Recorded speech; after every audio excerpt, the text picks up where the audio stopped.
This is NextGen TV. I'm with Mark Kellett, the CEO of Velocity1, the platinum sponsor for the event this year. Mark, yesterday you took part in a session on regeneration, something that you guys are very, very keen on. Sure. Tell us about the main points of the debate. I think the key from the debate came across yesterday really is about what next generation telecoms infrastructure can do to enable regeneration. And I think the recognition for those involved in thinking about smart cities really was understanding, well, to enable the implementation and the regeneration of an area, you fundamentally have to have an enabling platform. And the one thing that does link from an ecosystem standpoint is the telecoms infrastructure that allows the different software solutions, the work-to-live solutions, the commercial solutions, and even from a public sector standpoint, to work together in a collaborative way. And the phrase that I use, and it's a well-trodden phrase, is the triple helix.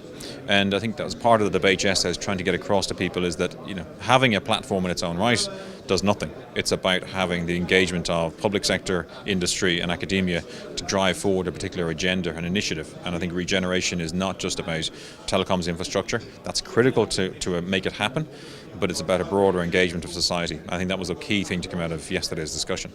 Yeah, now you guys are not just talking about it though, you're actually living it, and you're doing it here locally. Tell us about Wembley. Well, that's the phrase of eat your own lunch. So, Wembley was clearly is an iconic destination from a UK perspective, but not only UK but internationally. Our partners in the development are Quintain Estates, a FTSE 250 limited company who are in the construction space, and they specialise in urban regeneration. So they, in partnership actually with Brent Council, set the tone for a 20-year vision for Brent. And part of that tone was the creation of 10,000 jobs, socially integrated housing, so social and affordable living with high-end housing. So you had a good mixed development, mixed evolution of the area. And Wembley itself clearly has a long history, from the exhibition all the way through to the old Twin Towers that used to be here, through to where we are today as a major international destination. So what we are doing as part of this, and it's actual delivering on it, is we have delivered fibre optic to the home. We have a social affordable housing, we have high-end housing and student accommodation, which is all receiving very high-speed connectivity. And in many instances, they're receiving that both through a fixed connection and through a wireless connection. On top of that, we're also providing connectivity to businesses and providing services to business and local businesses, which is seeing sort of a regeneration of a very old building, a listed building here, office block, that we refitted with fibre optic. And that's now becoming a good destination and attraction for local SMEs to establish an operation in the area, as opposed to having to move elsewhere, outside of London. So a very competitively priced, real estate proposition with fibre optic connectivity. So businesses and people can live here, they can work here. It certainly addresses a lot of the issues around the green agenda in terms of regeneration, in that the people aren't required to travel across London or out to Middlesex somewhere to actually find office space. It is here, and they have access, fortunately, and I think from their perspective, is they're on top of our own network, which reaches beyond Wembley all across the globe. And that's probably an important part of what we're doing here, is as well as enabling regeneration of Wembley, we're giving people in Wembley and businesses access truly to the World Wide Web over our infrastructure. So they're getting the best of both worlds, really, aren't they? Yeah, they're getting the best. I think they're getting the best of the mistakes we've made. So there's that phrase of nothing like the pioneers are the ones with the arrows in the back, and we have many of those of how not to do it. So we've learned our lessons from the Irish marketplace and internationally about how to deploy services.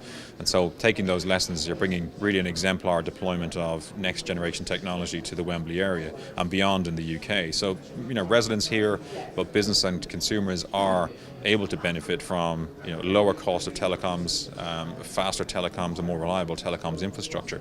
And you have some great case examples, one being the business Surf Dome, who established themselves as an e-tailer, sort of online retail, in the leisure sector. It was a two-person business in an apartment, but because that apartment was a fibre-enabled apartment, that grew, and it won the award for the European E-Tailer of the Year last year, and they are employing hundreds of people on the Wembley site and continuing to grow, and have taken multiple floors of one of the buildings and have taken a large warehouse in Wembley. So there's a great example of how enabling infrastructure works and creates jobs.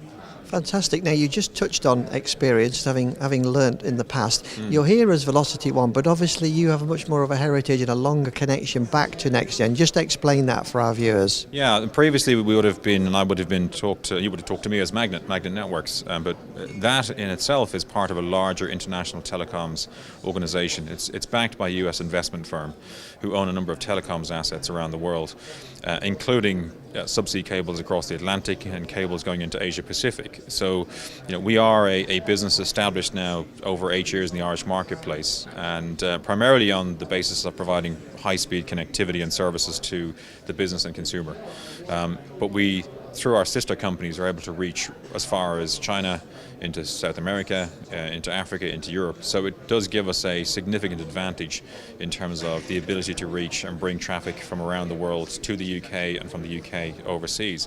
And a good example as well, I think, of the lessons we've learned is in the quality of our network, because that's critical.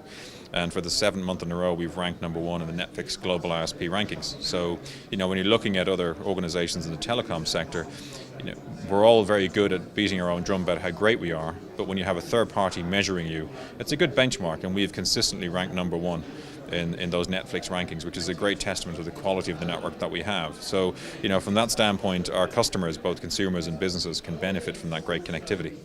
Okay, well, that's absolutely. I mean, third-party endorsement is what it's all about, isn't it? Yeah. I mean, third parties. The industry has a bad habit of claiming the high ground in terms of speed and quality.